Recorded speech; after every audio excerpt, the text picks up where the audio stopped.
What is going on, Browns fans? I'm Alex Hale, the Dawgland Draft Guru, and happy draft week. We are finally here, the final mock draft Monday of this draft season. First off, thank you everybody who's been watching every week. And this week, we're going to end it with something a little special. With Mock 3.0 coming out this week on the Dawgland, which is what we go for accuracy in that one, today we're going to do something fun. We're going to do, what would I do? So now you get to see me actually sit in a GM's chair and tell you how I would go about this NFL draft. So without further ado, let's get started. We got a lot to break down. All right, everybody, we need to take a deep breath for this one. This is going to go a little bit longer in terms of the parts. We have two trades to announce. Number one, we are trading back with Dallas.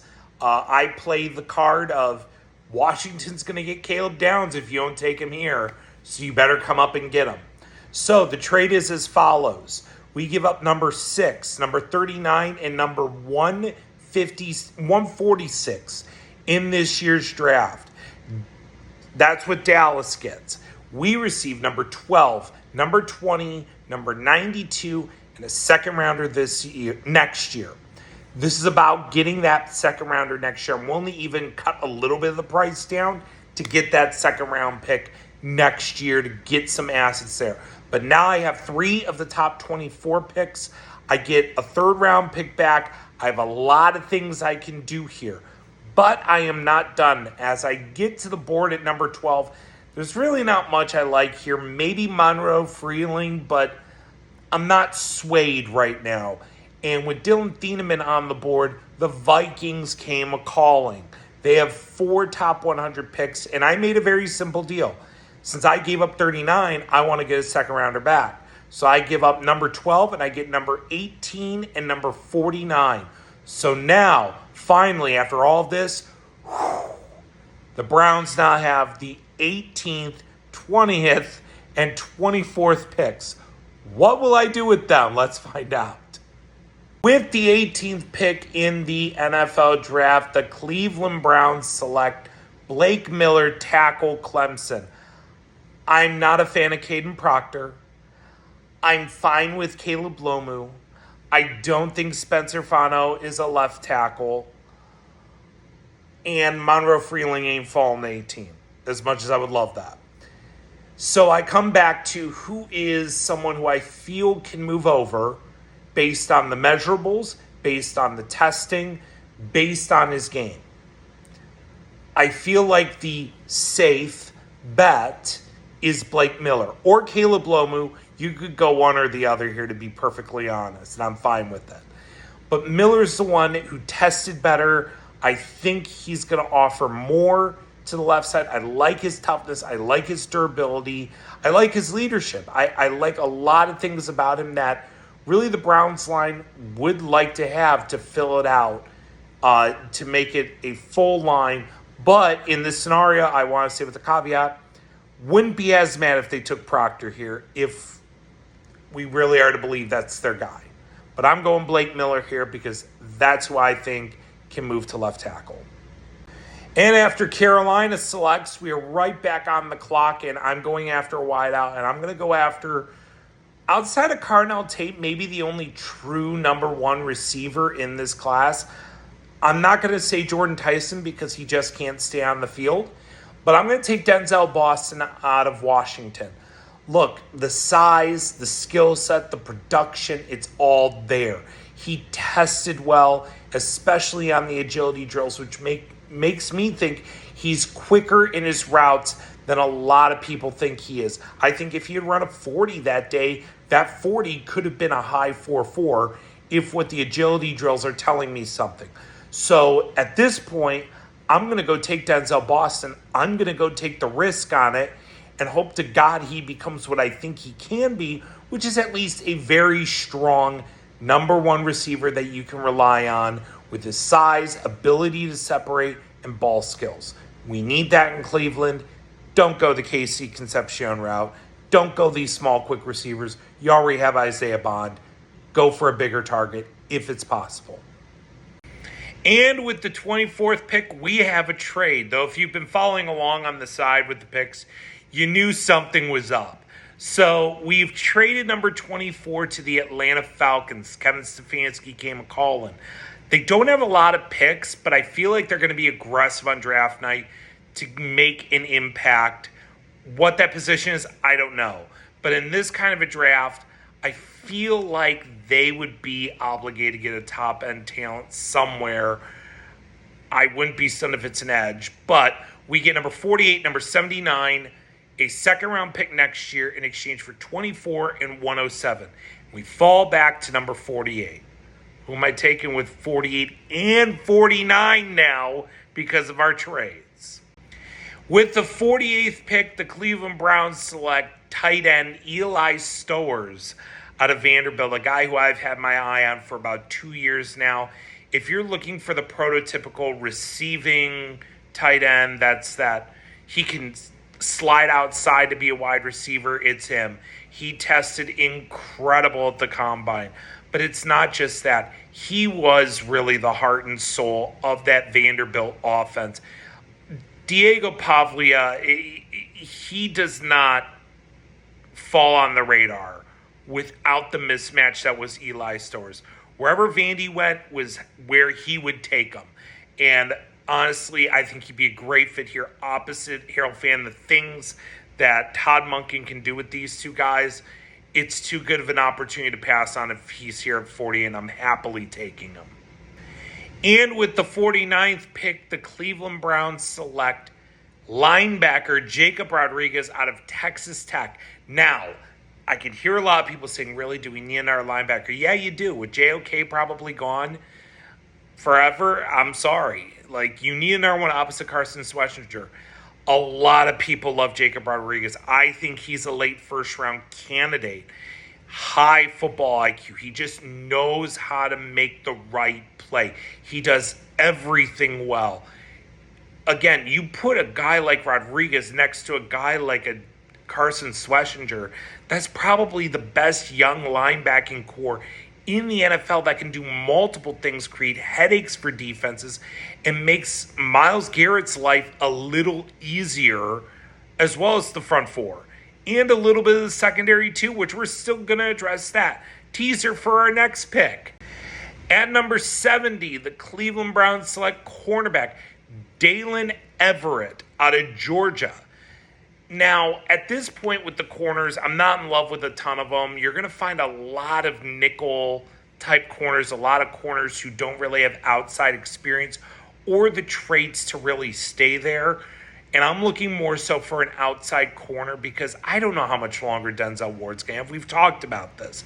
Dalen Everett, he wasn't great at Georgia, but I feel like there's a lot more that he can develop in. And I think you put him in a situation with Ward and Campbell and our coaching staff here, I think he's got room to grow here. I think he'll get better as time goes on. The measurables show me that he can stick at the NFL level. So I'm willing to take a little bit of a chance here, but I'm going to get Dalen Everett out of Georgia here at number 70. At number 79, we need a center, and I'm going to take Kansas State's Sam Hecht. Now, I like Jake Slaughter quite a bit. I love the athleticism of him. I like Connor Lew, though I'm a little wary of the knee injury, especially after, seeing what's become of other players we've drafted coming off of injuries on the line. I'm a little wary of him, though I think he's a solid player. Sam Hecht has just been a stalwart at Kansas State. Last year was absolutely tremendous. Didn't allow a sack, had only 7 hurries on the quarterback last year, and more importantly, didn't get charged with a penalty all season. Now, do I think his lack of length is going to hurt him a little bit? Yeah, there are going to be some growing pains. But again, I like the fact that he is sound in his technique. He's got the agility to keep up with these faster defensive tackles. May have a little bit of problems with some stronger ones. But overall, he's a really solid center who is disciplined. And the Browns need disciplined linemen. For crying out loud, no more holding calls. With the 92nd pick, the Cleveland Browns select Genesis Smith out of Arizona. This is one of my guys I really like. You're looking for, that free safety that's a center fielder in the outfield. That is Genesis Smith. He's got the ball skills. He's got the athleticism and size that you look for in this position. And really, the Browns just need a true center field free safety. As much love as Dylan Thieneman's got, I think Genesis Smith is really flying under the radar. And here at 92, I think this is highway robbery. I've got an early third grade on him, late second. I think that's a little bit of a stretch, though. But I think early third is where I got him mostly. And I'm just elated to get him here at 92, adding another really strong safety to the room. At number 149, we're going to go with another familiar name we've heard on these, and that is Iowa's Max Llewellyn. And again, there's nothing special athletically about the guy, but he's a guy that is going to just make plays. He will find his way into a rotation. He'll find a way to make plays. He's got the size, and he's got the ability. He was a consistent pass rusher at Iowa. I like the consistency. I like the consistent production.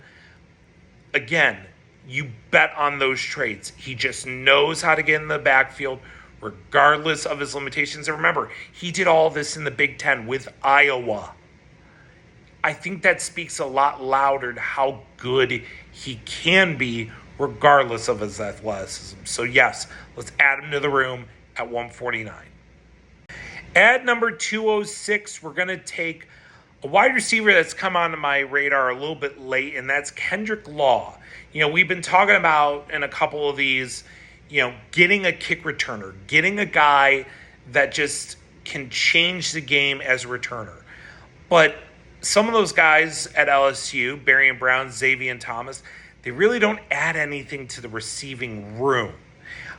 Kendrick Law is very different.